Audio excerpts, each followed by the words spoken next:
And it's also not clear strategically what Hamas was going for, like where they saw this ending. And that kind of sets up our next conversation here.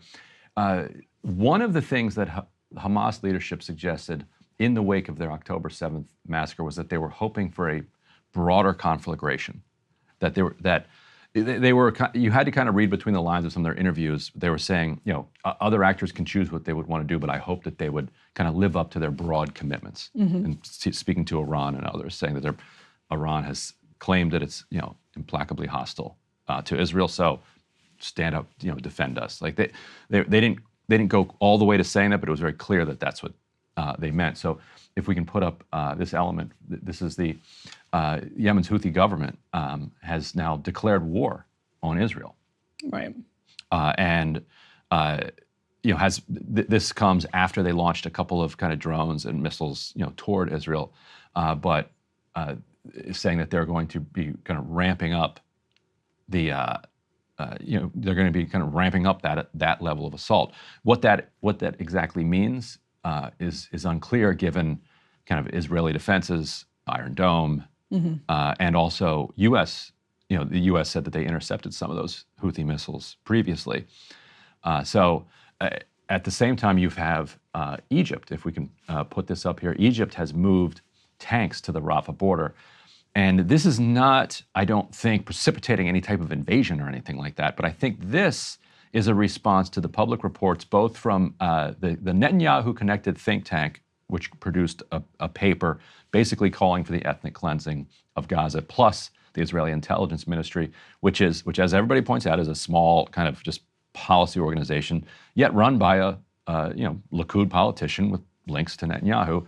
They also put out a paper gaming out what it would look like to ethnically cleanse Gaza. And part of that plan, essential to that plan, is pushing people through the Rafah border closing into the Sinai Peninsula. So I think Egypt sending troops to that, sending tanks there, is to say, no, like you're not doing this. We're not going to allow this to happen.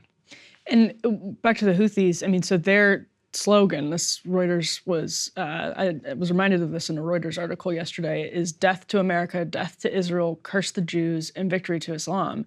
And this is the Houthis? Yeah, this is the Houthis. Yeah, some of the Houthi rallies are just like wildly anti-Semitic. Like right. Just that kind of rhetoric. Right. Like, whereas Hamas has actually taken out of its charter.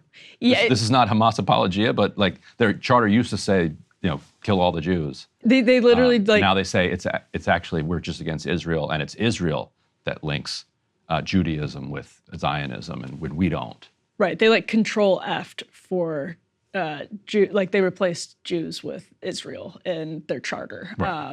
In 2017. It was 1987. The original charter was blatantly anti-Semitic, and then they sort of. But the Houthis are still rocking with the original. Yeah, exactly. But that's, so again, I don't think it doesn't mean much as of right now. What it does mean, though, is that there's more potential. It's another sort of, it's not a huge point of escalation, but it does show that as these things ratchet up, as you have one escalation on top of another and they start to snowball, other people get dragged into this. The Saudis can get dragged into this really easily in a way that, it's just a total powder keg when these things the dominoes start to fall. And, I don't think this is the most concerning thing that's happened, but it's pretty concerning. I don't want to be numb to it. Right, and it comes after Erdogan's hinting at a rally that he could send ships down there, that he could intervene militarily. And because I think a lot of people around the world are watching this and saying, this can't happen.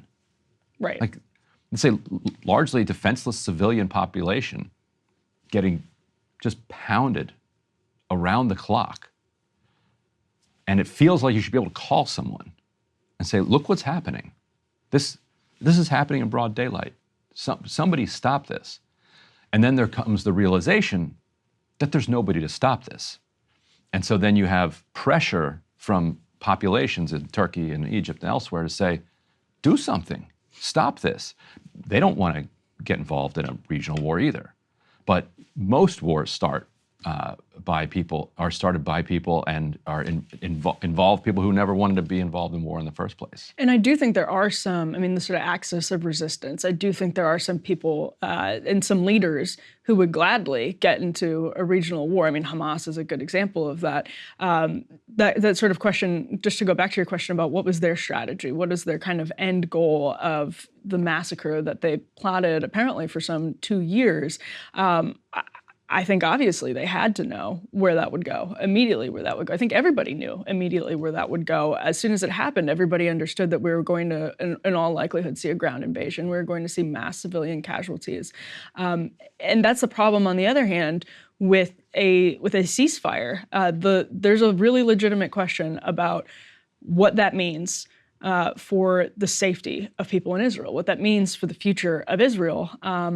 But it's, again, like, I think the media conversation about this is wildly unhelpful, and it allows and it enables the IDF representatives and Lindsey Graham, who we keep teasing, we are going to get to him because he was on CNN last night, to make a lot of sort of facile statements. And, you know, it's useless. Like, what am I supposed to argue against? What Lindsey Graham's crazy warmongering? I don't even think it represents the position of the Pentagon. I think he wants it to represent the position of the Pentagon and the White House, which is why he's out there wish casting. Hey, if you liked that video, don't forget to hit the like button and subscribe to Breaking Points. If you want to see the rest of Counterpoints, go to breakingpoints.com to become a premium member and get the full uncut show every morning in your inbox and on Spotify. Help us build independent news and get the full show every morning at breakingpoints.com.